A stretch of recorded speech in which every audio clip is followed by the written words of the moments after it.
Hey, what's up, guys? It's Gootecks. I'm here with the Marvel vs. Capcom 3 Grand Champion of the World for EVO 2011, Viscant. Congratulations, man. Thank you. It was a crazy battle up there with PR Balrog, but you managed to come out on top. How's it feel? Feels great. It feels like it almost slipped away.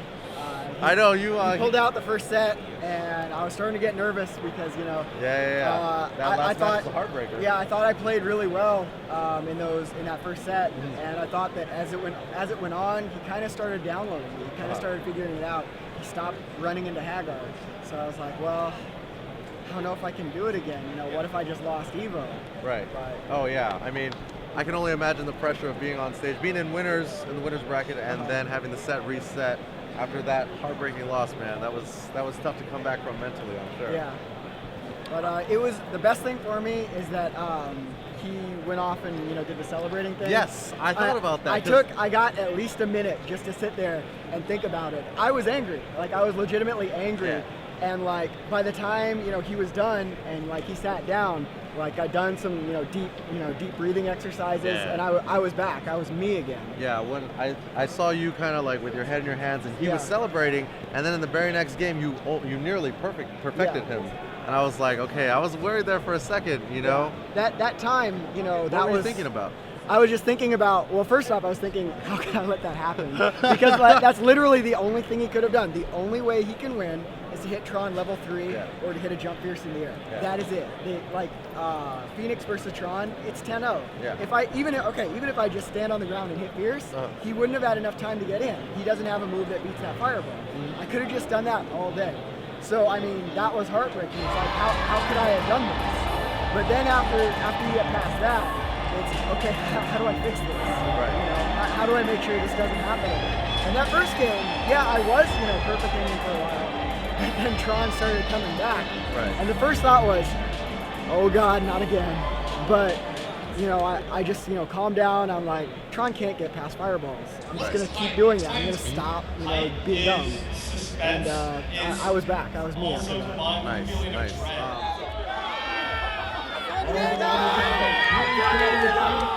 All right, it was a little too loud in there. Things were a little too crazy. Street Fighter 4 is about to start.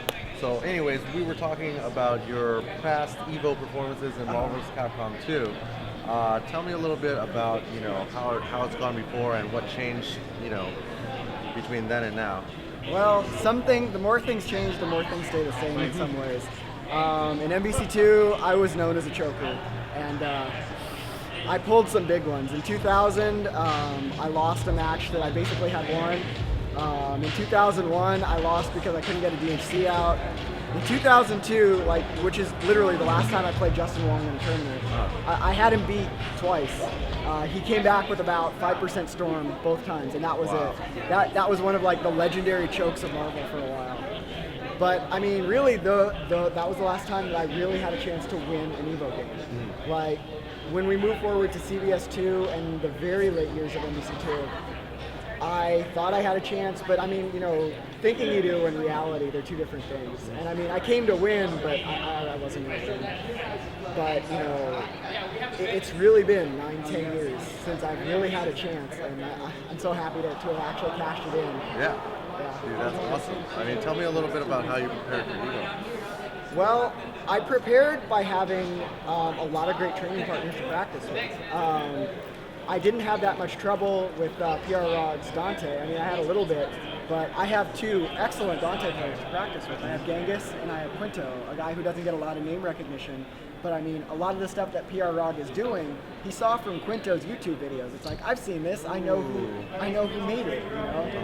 So especially, he got a lot of mileage out of the long stab towards plus C into a reverb shot. He got a lot of mileage out of that on everybody, but I don't think he got very much of that on me because that's one of Quinto's pet tricks. And it's not one of Quinto's pet tricks anymore because I know how to stop that. And he tried that 2 or 3 times, and every time, Hagar was waiting for him. And I think that threw him off a little bit. I think he thought that it would be a little bit easier to rush down the Wesker. But just because of the preparation I had, I was ready for that. Nice. And you helped us out by being a part of the Marvel 1.0 DVD that we shot that you can check out on crosscounter.tv. And in that training video, your team back then was Phoenix, Iron Man, and Wesker. Right. But since you've been here, since I've seen you playing, you've been using the Mayor. Why swap out the Mayor? Iron Man for Hagar. It's really matchup dependent. Like I'm not married to any character in my second spot. I've picked Iron Man in a few matches. I actually picked him on Clockwork in my first match of the semifinals, and it worked out pretty well. I've played Tron in that spot before, and now I'm moving more to Hagar. And really, what I'm looking for is I'm looking for the assist that makes my opponent as uncomfortable as possible. So for people who like to rush down, they get Hagar or Tron. For people who have a hard time rushing me down, like Clockwork or Filipino Chain, people who are more primarily defensive players, then Iron Man is good because that stops you from running and holds you in place.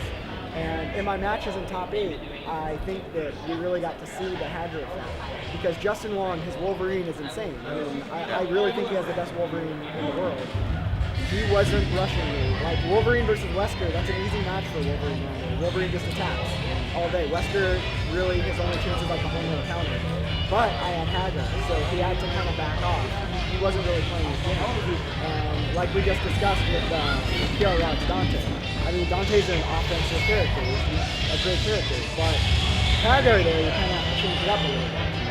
And if he would have changed to a more defensive team, I think one game he put Amaterasu there. If you would have put like a Dormammu there, or maybe a Magneto, like a zoning Magneto, I would have gone straight to Iron Man. And it's one of the good things about knowing multiple characters. It gives me options in different matchups. And I don't think I could have beat Clockwork if I had Hagar in there, but since I had Iron Man, and going back all the way to the stuff that he did on Marvel 1.0, that was enough to get my Clockwork, who's a very dangerous opponent. Awesome. So, going forward, now that you are world champion, what's next for Viscant? Wow, that sounds strange to hear. Get used to it. Yeah. But honestly, I'm not gonna stop playing. I love this game. Are you looking forward to Ultimate? I am. They seem to have nerfed me specifically in that game. Like everything. They got their eye on you. Everything I like Wesker's health went down. You saw how many times that Wesker would finish someone off with 5% life. Right. No more of that. He's gonna die like a normal character now. We could do a laundry list of all the things they're doing to Phoenix. They're clearly tired of that. And they're right. I won my 2 matches with Justin Wong on Phoenix. I think I won 5 matches against PR Balrog. 4 of those were primarily Phoenix. They have a right to be salty. I'm being as real as possible. Phoenix won that tournament for me. Yeah. So yeah. And Hagar assist, it's not going to be invulnerable anymore. A lot of the setups that I have, those aren't going to work. Same with Tron assist. Iron Man lost his double jump. Every character that I like, something bad happened specific to the way that I play those characters. So I'm still going to play Ultimate. I love MvC3. I'm going to play Ultimate. I'm going to compete in it. But it's going to be a different game. This win today and my win at Revelations and all my other wins, those aren't going to mean anything. Right. Because it's going to be a different game. Everyone's going to start from square one. Awesome. So yeah. Well, I'm looking forward to that. Any shout outs that you want to give before? Well, I just want to give a big shout out to the Box Arena and all of Team San Diego. A lot of us came, and a lot of the players here had a really tough bracket. I've said over and over, guys like Shady K and Genghis and Deus Ex, they're on my level, if not better than me. A week before I came here, I lost a tournament to Deus Ex. He completely outplayed me. He pushed me around. He made me look like I really wasn't even there. And a lot of it has to do with the luck of the draw, the luck of the bracket. Evo is a tournament won from the winner's bracket.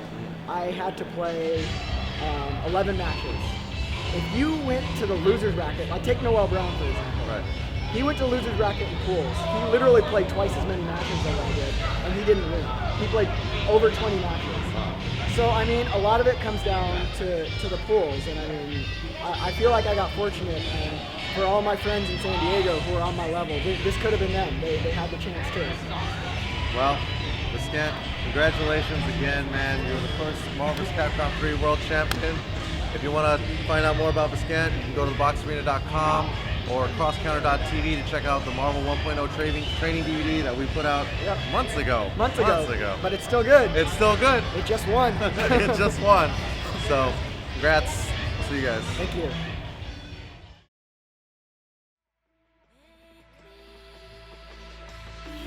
To